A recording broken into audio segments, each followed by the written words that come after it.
갈대아인의 군대가 바로의 군대를 두려워하여 예루살렘에서 떠나매 예레미야가 베냐민 땅에서 백성 중 분깃을 받으려고 예루살렘을 떠나 그리로 가려 하여 베냐민 문에 이른즉 하느냐의 손자요 살레마의 아들인 이리야라 이름하는 문지기의 두목이 선지자 예레미야를 붙잡아 가로되 내가 갈대아인에게 항복하려 하는도다.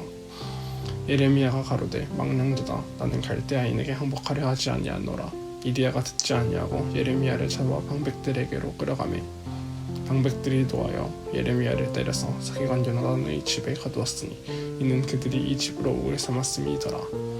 예레미야가 톡을 음실에 들어간 지 여러 날 만에 시드기야 왕이 보내어 그를 이끌어내고 왕국에서 그에게 비밀이 물어 가로되 여호와께서 받은 말씀이 있느뇨. 예레미야가 대답하여되 있나이다. 또 가로되 왕이 바벨론 왕의 손에 부짐을 입으시리이다. 예레미야가 다시 시드기야 왕에게 이르되 내가 왕에게나 왕의 신하에게나 이 백성에게 무슨 죄를 범하였거니 나를 옥에 가두셨나이까. 바벨론 왕이 와서 왕과 이 땅을 치지 아니하리라고 예언한 왕의 선지자들이 이제 어디 있나이까.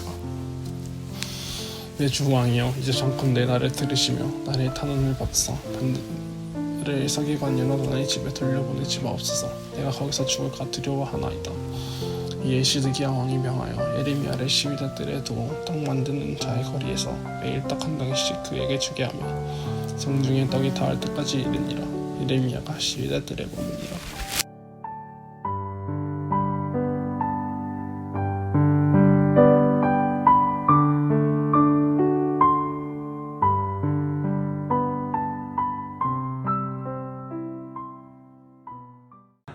네, 우리 진아가 군대에서 글을 많이 안 읽어갖고 지금 글을 처음 읽는 거예요. 그래서 좀 글 읽는 게 어색하고 어설프더라도 이해를 해주시기를 부탁드립니다. 오늘 우리 진아가 이렇게 힘겹게 읽어준 말씀으로 우리가 함께 정치적 신앙이라는 제목으로 함께 말씀을 나누려 합니다. 오늘 말씀이 예레미야 말씀이죠. 예레미야. 지난주에 우리가 에베소서 말씀으로 신년을 시작했고 다시 예레미야로 돌아왔습니다. 이 강해가 이제 언제 끝날지를 모르겠습니다. 빨리 끝나야지 이제 성령 하나님에 대한 이야기를 할 텐데 지금 새벽 기도는 아주 절찬리에 지금 성령 예배, 성령 하나님에 대한 이야기를 하고 있습니다. 오늘 어쨌든 정치적인 신앙에 대한 이야기를 해보려고 합니다.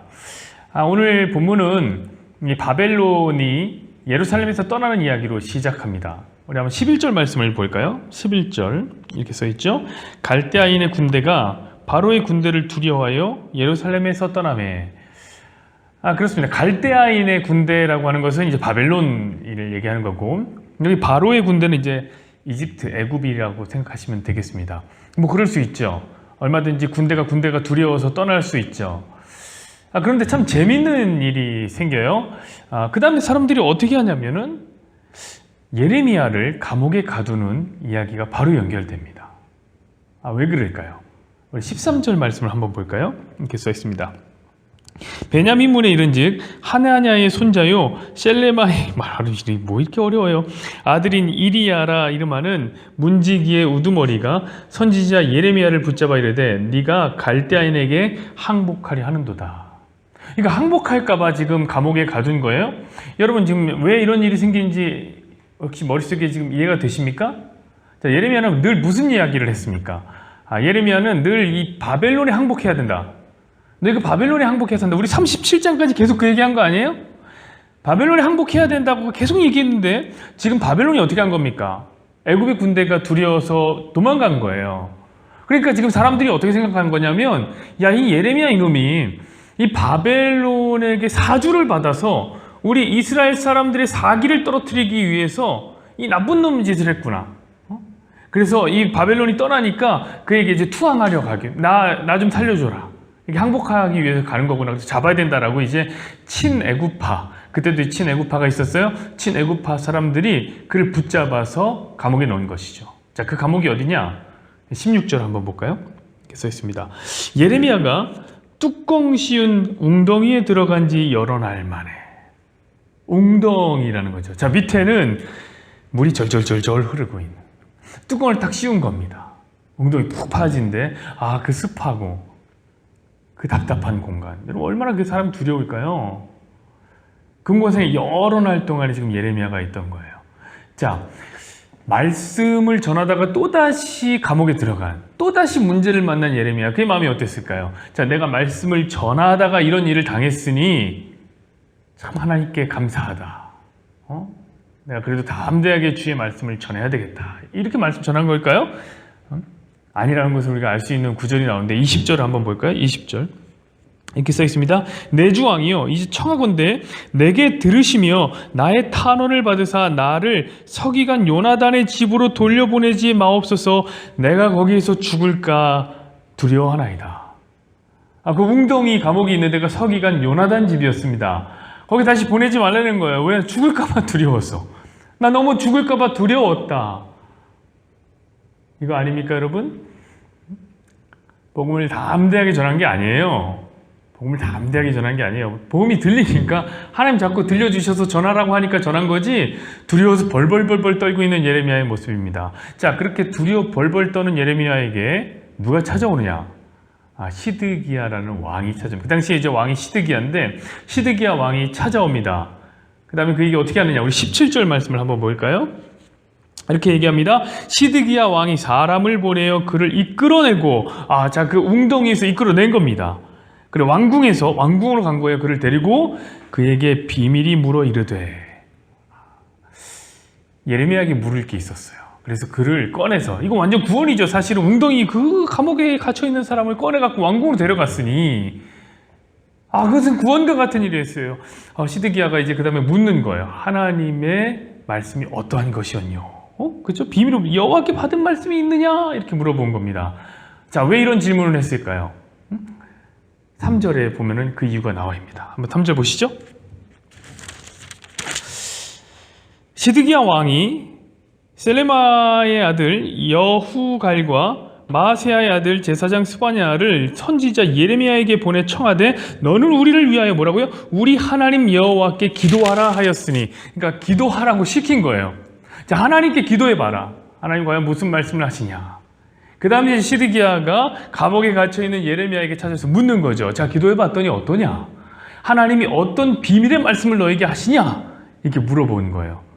그 답이 뭘까요? 그 답이 우리가 아까 읽지 않은 17절 하반절의 말씀입니다. 17절 하반절 말씀 보세요. 예레미야가 대답하되 있나이다. 또 이르되, 중요한 단어예요. 또 이르되 왕이 바벨론의 왕의 손에 넘겨지리이다. 자, 여러분, 오늘 내용은 이런 거예요. 자, 이런 이야기를 들으면서 여러분은 어떤 생각이 드십니까? 그래도 시드기야 왕이 괜찮네. 하나님의 뜻도 묻고 하나님이 어떻게 하기를 원하는지 하나님의 말씀을 듣기를 예레미야에게 간청하는 걸 보니까 살아있는 왕이구나. 여러분, 이런 생각이 드십니까? 여러분, 그렇다면 우리가 지금까지 거의 1년 가까운 시간을 지금 예레미야를 계속 공부하고 있는데 꼭 공부를 한 겁니다. 여러분, 시드기야 왕은 그런 왕이 아니죠. 시드기야 왕은 그런 왕이에요. 여러분, 오늘 본문 같은 걸 보면 이런 느낌이 들어야 돼요. 아직도 하나님의 뜻을 몰라. 아직도 하나님의 뜻을 몰라? 오늘 보세요. 지금 예레미야가 뭐라고 그래? 또 이르되. 내가 또 이릅니다. 내가 또 말합니다. 하나님이요, 이스라엘에 엄청나게 많은 이야기를 했어요. 계속해서 반복해서 똑같은 얘기를 또 하고 또 수십 차례 합니다. 여러분, 우리 다 머릿속에 지금 거의 세뇌당할 정도로 있지 않습니까? 그게 어떤 겁니까? 바벨론에 의해서 너희는 망할 것이다. 바벨론에게 항복해야 된다. 얼마나 더 얘기해야 돼요? 얼마나. 문제는 사람들이 그 이야기를 듣지 않는다는 거죠. 우리 한번 2절 말씀 볼까요? 37장 2절 이렇게 써 있어요.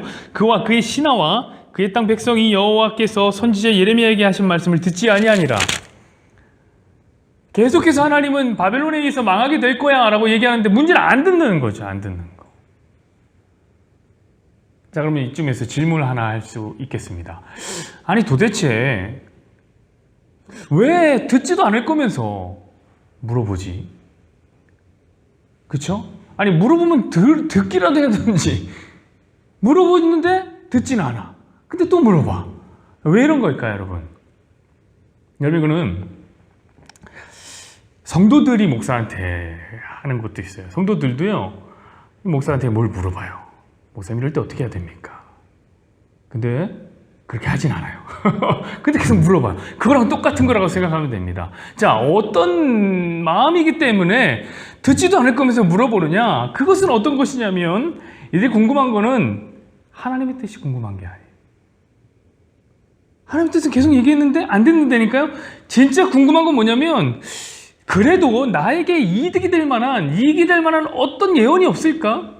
새로 떨어진 어떤 예언이 없을까? 내가 그 전까지 하나님 말씀은 듣고 싶지 않았고 그 나를 망하게 한다는 그런 말은 듣기 싫고 나에게 뭔가 이익이 될 만한 너 안 망한다. 이렇게 하면 너 안 망한다. 이렇게 하면 너 산다. 이렇게 하면 너를 권력을 유지할 수 있다. 이렇게 하면 너에게 힘이 생길 것이다 라고 말하는 새로운 어떤 이야기 그런 게 없을까? 성도들도 같은 거예요. 목사가 목사한테 물어봐요. 안 듣죠?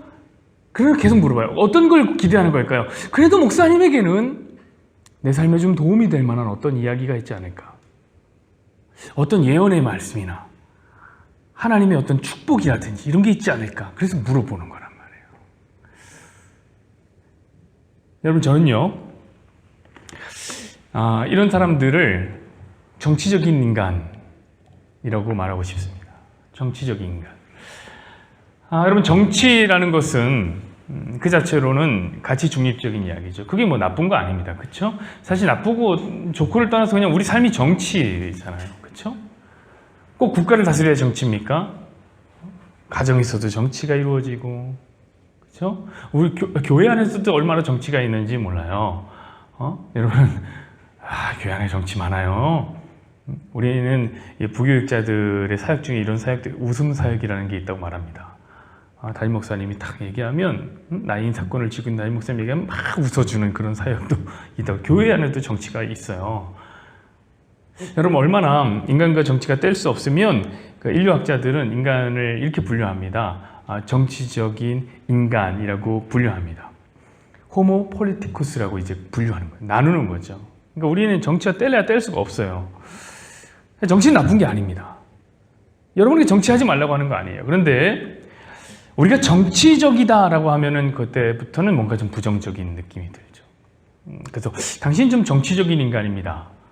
라고 말하면 내가 약간 기분이 좀 상해요. 특별히 목사들한테 당신 좀 정치적인 목사야 하면 그건 거의 사형 선고와 같은 거예요. 내가 무슨 정치 모든 사람이 정치를 함으로 나도 정치적인 목사입니다. 이렇게 말하는 사람 없단 말이에요. 왜 그럴까? 그럼 그 이유는 오늘날 우리가 살아가는 정치판이 썩어 있기 때문이라고 저는 생각해요. 많이 썩어 있죠. 그래서 부정적이 되는 거예요. 국민들이 우리를 위해서 일하라고 뽑아놨더니 맨날 여야가 싸우고 있고 흠잡고 헐뜯고 계속 그것만 하는 거예요. 둘이 좀 협력을 해서 국민들에게 도움이 되는 좀 의견들을 만들어내고 법안을 만들어내면 좋을 텐데 어떻게 하면 저 당을 무너뜨릴까 맨날 그것만 하고 있는 거예요. 서로 꼴 보기 싫죠. 근데 이들이 철학이라도 있으면 모르겠어요. 그렇게 철저처럼 옮겨 다니는 거예요. 보수에 갔다가 진보에 갔다가 적어도 보수에 있으면 좀 덜 보수, 중도 보수로 오든지. 근데 보수에 있다가 갑자기 막 진보로 갔다 진보에 있다가 보수로 갔다가 철학이 없어. 이런 사람들이 특별히 하는 일이 무엇이냐면 말 바꾸기를 잘하죠. 이런 얘기 했다가 저런 얘기 했다가 이런 얘기를 했는데 소명도 안 해. 이런 얘기는 내가 왜 했습니까? 이런 어떤 이야기도 안 해. 변명도 안 합니다. 그냥 다른 얘기를 훅 던지고 거기서 어떻게 저렇게 뻔뻔하게 저렇게 할까? 우리 그런 생각이 듭니다. 그래서 이제 정치적이다라는 말이 부정적으로 느껴진단 말이죠. 여러분 그럼 그들은 왜 그럴까요? 도대체 저는 그것이 권력 때문이라고 생각해요. 권력을 얻으려고 거대 정당에 이제 빌붙어서 그들에게 잘 보여야 되니까 보여야지 금배지 하나 딱 달 수 있으니까 그래서 계속 그렇게 정치적으로 하는 거예요. 권력을 위해서. 여러분 그 정치학자인 이 라스웰이라고 하는 사람이 있는데 이 사람이 그런 얘기를 했습니다. 정치 그거 아무나 하는 거 아니다. 정치적인 인간이 따로 있다. 이렇게 얘기를 했습니다. 그래서 그 사람이 정치적인 인간을 5가지의 특징으로 얘기를 했는데 그 특징이 어떤 거냐면 첫 번째는 뭐냐면 정치하는 인간은 권력 지상주의적인 생각을 갖고 있다는 거예요. 만물 중에서 가장 좋은 게 뭡니까? 가치 있는 게 뭡니까? 그 사람들은 이제 권력입니다. 이렇게 얘기하는 거죠. 다른 사람은 안 그래요. 물질 만능주의자들은 어떻게 생각할까요? 물질이죠. 돈이 최고다. 이렇게 얘기를 하겠죠. 또 젊은 20대 청년들은 외모 지상주의자. 얼굴이 최고입니다. 이렇게 얘기하고 꾸미는 사람들 많겠죠. 근데 이 정치적인 인간은 권력 지상주의적인 어떤 가치관을 갖고 있어요. 두 번째, 이 정치적 인간이라고 말할 때 그 특징은 무엇이냐면 아주 강력하고 끊임없이 샘솟는 권력욕이 있다는 거예요. 그 안에서 계속 권력욕이 타고 넘쳐서 이쯤 갔으면 됐는데 더 올라가고 싶고 더 올라가고 싶고 찍어 누르고 계속해서 올라가고 싶은 거예요. 그리고 올라가서 떨어지기 싫어갖고 발버둥 치는 사람들, 이런 사람이 정치한다는 거죠. 자, 세 번째, 어떤 사람이냐? 철저한 이기심을 갖고 있다는 거예요. 철저한 이기심. 그럴 것 같아요. 여러분, 그런 말이 있습니다. 기쁨은 나누면 2배가 되고 슬픔, 아픔은 나누면 절반이 된다 라는 말이 있죠. 정치는, 권력이라는 것은 아픔과 같아요. 그래서 나누면 절반 돼요. 절대 안 나눠요. 나눌 이유가 없어요. 권력을 나눌 이유가 없어요. 다 자기가 독식합니다. 철저하게 이기적입니다. 자, 네 번째, 이들은 어떤 생각을 갖고 있냐면 권력 중심적인 역사관을 갖고 있다는 거예요. 여러분, 역사관이란 건 뭡니까? 역사의 흐름을 어떻게 볼 것이냐라는 거예요. 여러분, 경제학자들은 역사의 흐름을 어떻게 볼까요? 그들은 역사가 무엇으로 움직인다고 생각하냐면 돈의 흐름으로 움직인다고 생각해요. 돈이 있기 때문에, 돈이 이렇게 움직여주기 때문에 역사도 함께 흘러간다고 생각하죠. 근데 이제 이 정치적 인간은 어떤 생각을 갖고 있냐? 아니다. 권력 때문에 역사는 움직인다. 이렇게 생각하는 거죠. 자, 마지막 5번째로 정치적 인간은 어떤 생각을 갖고 있냐면 이 권력력을 충족시킬 만한 역량이 있다는 거예요. 역량이. 여러분, 가끔 드라마 보면은 그런 사람들이 있지 않나요? 대기업 총수라든지 아니면 뭐 정치인이 자기 아들을 막 가르치는데, 자기 자식을 가르치는데 너 양심, 자존심 그따위 거 필요 없다. 진짜 중요한 건 뭐냐면은 네가 있는 그 힘이다. 넌 힘을 갖고 저 밑에 있는 사람들을 개나 돼지로 보고 그들을 깔아뭉개서라도 너는 힘을 얻어야 된다. 뭐 그렇게, 아니 아버지가 자식한테 그렇게 가르칠 수 있나? 우리 이렇게 생각하잖아요. 근데 그런 사람이 있다는 거예요. 정치적 인간이라는, 권력 중심적으로 생각해요. 이 사람들은 이제 도덕적인 거 이런 거 상관없어요. 이 사람들은 이제 올바름, 명분 이런 거 필요 없어요. 그냥 권력이 가장 중요한 거예요. 그러니까 사람들이 이제 정치적 인간이라고 하면 결국은 이제 권력이고 결국은 이제 힘의 문제입니다. 자, 여러분, 이런 의미에서 정치적 인간이 이런 의미에서 해석된다면 저는 결코 정치적이어서는 안 되는 사람들의 부류가 있다고 생각해요. 어떤 사람일까요? 성도입니다. 성도. 왜냐하면 여러분, 성도라는 존재는 힘을 추구하는 존재가 아니에요. 여러분, 이거 저도 또 얘기합니다.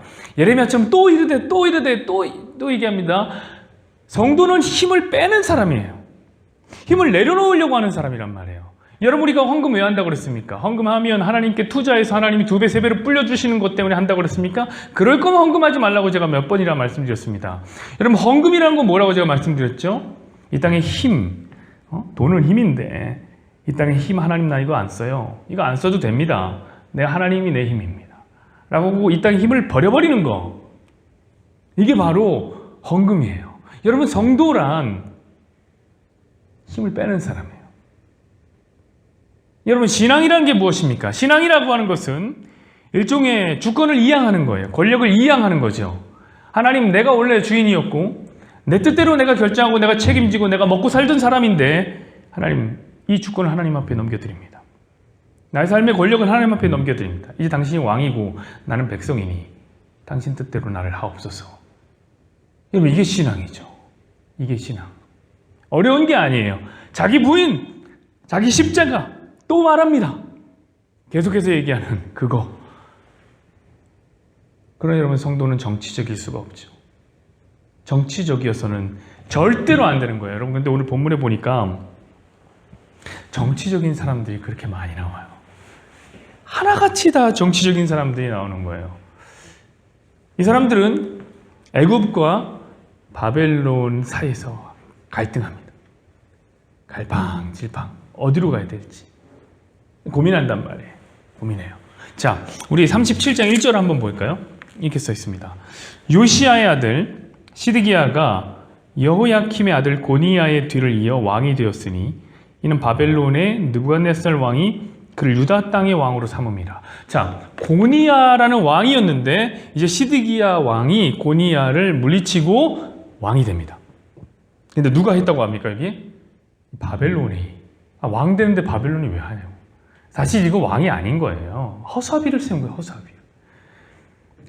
자, 유대의 이 역사가 진짜 참혹했습니다. 이렇게 참혹했던 역사가 언제부터 시작되냐면 17대 왕부터 시작돼요. 16대까지는 괜찮았어요. 지금 20대거든요. 시드기야가. 16대는 요시야 왕인데 그는 성군이라고 불리는 왕입니다. 근데 그 왕이 애굽의 화살에 맞고 죽어요. 그다음 패권이 애굽으로 넘어갑니다. 그래서 어떻게 하냐? 그 요시야의 아들 여호아스라는 왕에게 왕을 딱 주는 거예요. 네가 왕해라. 누가? 애굽이. 그러니까 이미 이스라엘은 주권이 없어요. 근데 그가 딱 3개월 왕 생활을 합니다. 근데 마음에 안 들어요, 애굽이. 그래서 바로 폐위시켜버려요. 그 다음에 그의 동생인 여호야킴을 애굽이 왕 세워요. 그가 11년을 해먹습니다. 애굽 말을 잘 들었던 거죠. 잘 듣고 있는데 그게 꼴보기 싫은 나라가 있죠. 어떤 나라입니까? 한때 신흥하는, 그때 신흥 확 올라오는 세력인 바벨론이라는 나라는 애굽에 부역하는 그 왕이 싫은 거야. 그래서 어떻게 하냐면 그에 찾아가서 그를 폐위시켜버려요. 바벨론이. 그 다음에 이제 새로운 왕을 세우는데 그가 바로 여호야킴의 아들인 여호야긴. 오늘 얘기하는 고니야가 바로 그 여호야긴이라고 하는 사람입니다. 누가 세운다고? 바벨론이 세웁니다. 근데 마음에 안 들었나 봐요. 그도 3개월 10일 딱 제의하고 그냥 폐위시켜버립니다. 그리고 오늘 누가 세워지느냐? 시드기야라는 왕이 세워지는 거예요. 자, 지금 보시면 어떤 노름이 지금 펼쳐지고 있습니까? 강대국 사이에서 지금 권력 노름이 지금 벌어지고 있는 거 아니에요? 그 사이에서 어느 팀을 들까? 어느 사이에 우리 마치 조선의 말기 같죠. 청나라와 일본 사이에서 계속 갈팡질팡하던 그 개화파와 수구파의 그 싸움. 이때도 있었던 거예요. 친애굽파와 친바벨론파가 서로 싸우고 어디에 붙어야지 우리가 먹고 살 것인가 정치적으로 생각하던 그때. 자, 이쯤 되면 이들이 하나님을 믿는 민족이었다면 우리 그러지 말자. 이제 그들에게 의존하지 말자. 그들은 우리를 다 빨아먹는 자들이 아니냐. 우리 하나님의 뜻에 의존하자 라고 해도 될 텐데 그건 싫은 거예요. 왜냐? 하나님의 뜻은 네가 항복하는 거니까. 권력을 내놓으라는 거니까. 그건 싫다는 거예요. 그리고 이제 시드기야는 어떻게 하느냐? 하나님까지도 그 권력에 대항해 끼어들게 만듭니다. 자, 보통 2파전이었죠. 애굽과 바벨론 2파전이 이제 3파전이 된 거예요. 하나님도 그 안에 들어와서 어디에 우리가 빌붙어야지 될까? 시드기야 물어보는 거예요. 하나님은 어떤 뜻을 갖고 있느냐? 뜻을 물어버려요. 제가 말씀드렸죠. 이거 몰라서 묻는 게 아니라니까. 이미 알고 있어요. 바벨론에게 항복하는 게 하나님 뜻이라는 거 알고 있지만 또 물어요. 심지어 이 예레미야에게 잘해주면서 그를 구원해줘요. 웅덩이에서 구원해주고 그를 왕궁에 데려오고 그 다음에 떡 준단 말이에요. 근데 여러분 이때 먹을 게 많던 시대가 아니에요. 지금 바벨론이 둘러싸서 굶어 죽게 생긴 시대인데 떡을 떨어질 때까지 주면서 어떤 얘기를 하라는 거예요? 하나님이 너에게 주는 얘기 중에서 내가 원하는 답. 어떻게 하면 내가 권력을 계속 갖게 될까? 그걸 얘기하라는 거예요. 내가 원하는 답. 내놓으라는 거예요. 그런데 결국에 예레미야가 내놓을 수 있는 답은 뭡니까? 오늘 17절 하반절 얘기했던 것처럼 왕은 바벨론에 의해서 목숨을 잃게 될 겁니다. 목숨을 잃게, 왕위를 빼앗길 겁니다. 그 답밖에 없단 말이에요. 그러니까 시드기야가 착해서 예레미야한테 잘해준 게 아니라니까요. 내가 원하는 답을 내놓으라는 거예요. 근데 그 답이 안 나오죠. 어떻게 합니까? 여러분 다음에 한번 38장 봐보세요. 시드기야가 예레미야의 생명을 친애굽파에게 던집니다. 니네 마음대로 해라. 그러니까 진짜 시드기야가 원했던 것, 자기 권력, 자기 힘, 하나님까지도 그 권력이 도구로 사용하는 거죠. 이게 정치적 인간이죠. 사랑하는 여러분, 근데 내 권력 말고 내 힘 말고 나 말고 진짜 중요한 건 뭡니까? 지금 중요한 거는 하나님의 뜻이고 하나님의 의지죠. 변함이 없이 계속해서 우리에게 던져지고 있는 하나님의 메시지는 뭡니까? 그거는 바벨론에게 항복하라. 그럼 왜? 하나님이 친 바벨론파기 때문에? 전혀 아닙니다. 그런 거 아니죠. 그럼 왜 항복하라는 걸까요? 시간이 지나면 70년이 흘러가면 널 내가 다시 구원할 거다. 자, 우리는 질문할 수 있죠. 도대체 왜 시간이 지나면 구원할 건데 오늘 항복하라고 하십니까? 이왕에 구원할 거 오늘도 항복하지 말게 하시지. 여러분, 이게 바로 하나님의 구원의 메커니즘이에요. 이거를 이해 못하면 안 돼요. 자, 여러분, 이스라엘은 모델 국가입니다. 모델 국가예요. 그들이 왜 노예 생활을 합니까? 그들이 왜 포로 생활을 합니까? 무언가의 모델인 거예요. 그럼 그것이 무엇의 모델이냐? 이 세상의 모델입니다. 저와 여러분의 모델이요, 성도의 모델이고 이 세상 전체의 모델이에요. 왜? 우리가 포로 생활하고 우리가 종살이 하니까. 누구에 의해서? 죄에 의해서. 이 세상이 죄에 종살이 한단 말이에요. 그게 뭐냐면 인생으로 펼쳐진 거예요. 그게 70년의 기간이고 시간이 그게 안에 들어있는 것이죠. 그 가운데 하나님이 우리에게 원하시는 건 무엇이냐? 그 시간을 살면서 너는 자기를 부인해라. 이거예요. 이게 실체라고요. 이게 실체. 이거를 아는 것이 바로 구속사입니다. 구속사. 하나님이 너를 그 자리에서 구원해낸 거야. 구원해낸 거야. 네가 애굽에서 종살이하던 그 자리에서, 네가 바벨론에서 포로 생활하던 그 자리에서 구원해낸 거야. 그걸 아셔야지 된 거예요. 그러니까 이스라엘이 뭐 특별히 잘못했기 때문에 애굽에 종살이하는 거 아니잖아요. 그렇죠? 여러분 생각해보세요. 이스라엘이 뭐 잘못했어요? 애굽에 종살이할 때. 그냥 바로가 요셉을 알던 바로에서 요셉을 모르는 바로가 된 것 뿐이잖아요. 근데 뭐 특별히 잘못한 게 있어요? 근데 그냥 종살이 한단 말이에요. 그렇다고 제가 또 뭐 그러면 이스라엘이 죄를 안 졌습니까? 그런 얘기하는 건 전혀 아닙니다. 당연히 졌죠. 당연히 죄인이 쏟아놓는 건 죄밖에 없단 말이에요. 그런데 어떤 특별한 죄, 그들이 팔려갈 만한 죄 이런 게 아니라 하나님이 자기 구원의 메커니즘을 설명하기 위해서 이스라엘을 모델 국가로 삼은 거란 말입니다. 죄인은 죄의 종살이 하는데 내가 그들을 시간이 지남에 따라서 구원해낼 거다. 그 시간이 지남에 따라서는 인생인데 그 안에 뭐 해야 된다고요? 자기를 부인하는 일을 해야 된다. 자기를 부인하는 일을 해야 된다. 근데 이스라엘 자기 부인에 관심이 없죠. 자기 권력에만 관심이 있는 거예요. 그래서 어떻게 하는 겁니까? 자꾸 여기저기 나를 도와줄 사람 찾는 거예요. 때로는 애굽에 빌붙고, 때로는 바벨론에 빌붙고, 때로는 바알에게, 때로는 아세라에게, 때로는 몰렉에게, 신약시대로는 또 로마에게. 내 권력을 달라. 내게 힘 달라고. 계속 정치질 하는 거예요. 힘 때문에.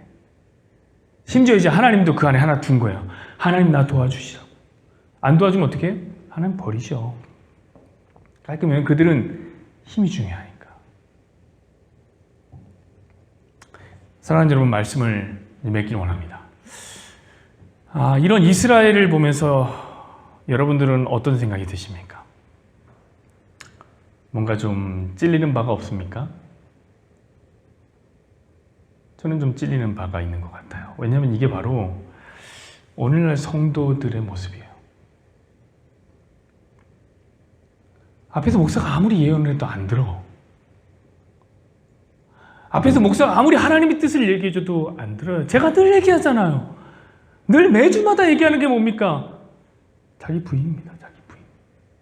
우리 예수 믿고 자기 부인입니다. 새벽마다 이야기하는 게 아침마다도 매주마다 부족해서 아침마다 하는 게 뭡니까? 자기 부인입니다. 자기 부인입니다. 늘 얘기해요. 늘 얘기해요. 근데 안 들어요. 또 얘기해요. 목사님, 하나님께 들으신 말씀은 무엇입니까? 자기 부인. 아니 목사님, 그거 말고 하나님께 들은 메시지가 뭡니까? 또 이럴 때 그건 자기 부인입니다. 아니 목사님, 그거 말고 내게 뭔가 특별한 어떤 말씀, 그런 거 없냔 말이죠. 이렇게 묻는 거. 애국과 바벨론까지도 이용해서라도 자기 권력을 확장시키면 되는 시드기야처럼 계속해서 하나님까지도 내 힘의 도구로, 삼는 것. 그것이 여러분 바로 정치적 신앙입니다. 그게 정치적 신앙이에요. 하나님께 구해서 부자 되자. 하나님께 구해서 인기인이 되자. 하나님께 구해서 자식도 잘 되고, 하나님께 구해서 골도 넣고, 계속 그런 거 하자는 거예요. 그럼 다 좋습니다. 그런 거 좋아요. 저도 좋아요. 골 넣는 거 좋아요. 손흥민 골 넣으니까 좋더라고요. 저도 기도하고 싶더라고요. 다 좋아요. 여러분, 그러면 자기 부인은 언제 하실 겁니까? 자기 부인은 어디서 하실 것입니까? 여러분, 제가 이렇게 얘기하는 이유가 있어요. 여러분, 잘 된다고 자기 부인 못하는 거 아니에요. 오해하지 마세요. 저는 그런 이분법적으로 얘기하는 게 아니에요. 잘 돼도 자기 부인 하는 사람이 있어요. 거부가 돼도, 회장이 돼도 자기 부인 하는 사람이 있다고요. 왜냐하면 자기 부인과 이 세상에 잘 되면 아무 상관이 없기 때문이죠. 아무 상관이 없어요. 자, 그러면 잘 안 돼도 자기 부인 할 수 있는 거 아니에요? 여러분, 하나님을 향한 여러분의 뜻은 뭐예요? 여러분을 향한 하나님의 뜻은 뭐예요? 또 이르되 자기 부인이라니까요. 그러니까 여러분, 안 돼도 자기 부인 할 수 있잖아요. 그거 하면 하나님이 일을 하고 계신 거잖아요. 근데 우리가 잘 안 되면 뭐라고 당장 얘기하냐면, 하나님 왜 나를 위해서 일을 안 해요? 하나님 지금 뭐 하시는 거예요? 나를 위해서 왜 일을 안 하십니까? 살아계십니까? 당장에 이렇게 나온다니까요.